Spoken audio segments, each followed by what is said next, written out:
ఒక పక్క salary credit message, ఇంకో పక్క rent, EMI debit alerts, middle class life అంటే అంతేనా అన్న పరిస్థితి. ఫిబ్రవరి 2026లో హైదరాబాద్ లైఫ్ ఎలా ఉందో తెలుసా? డెవలప్మెంట్ అంటేనే పేపర్ మీద ఉంది, కానీ మన పర్సులో ఏముంది?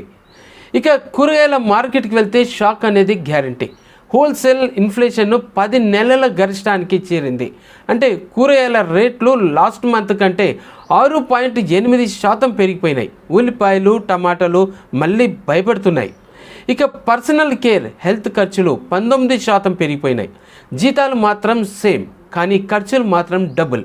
కిరాణా బిల్లు చూస్తే గుండె ధడల్మంటుంది. బడ్జెట్ 2026లో రిలీఫ్ దొరుకుతుందా అంటే ఆశలు ఆవిరి అయ్యాయి. హైదరాబాద్లో రెంట్ కట్టడం అంటే ఇంకో శాలరీయే కావాలి. గచ్చిబౌలి, హైటెక్ సిటీలో రెంట్స్ లాస్ట్ ఇయర్ కంటే 16 to 24% పెరిగిపోయినాయి. అంటే ఒకప్పుడు 15,000 ఉన్న 2 BHK ఇప్పుడు రెంట్ 30,000 పలుకుతుంది. 45,000 వరకు ఉంది. ఓనర్లు రెంట్ పెంచుతూనే ఉన్నారు, కానీ మన శాలరీలు పెరుగుతున్నాయా? లేదు.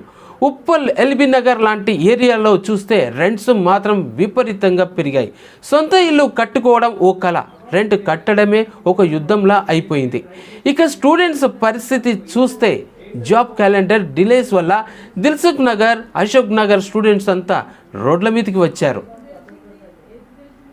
కాంగ్రెస్ గవర్నమెంట్ ఆగస్టు 2024లో ప్రామిస్ చేసిన 2 లక్షల ఉద్యోగాలు ఎక్కడ? గ్రూప్ 1, గ్రూప్ 2 నోటిఫికేషన్లు ఏవి? కోచింగ్ సెంటర్ల ఫీజులు కట్టలేక, రూమ్స్ రెంట్ భరించలేక యువత సతమతం అవుతున్నారు.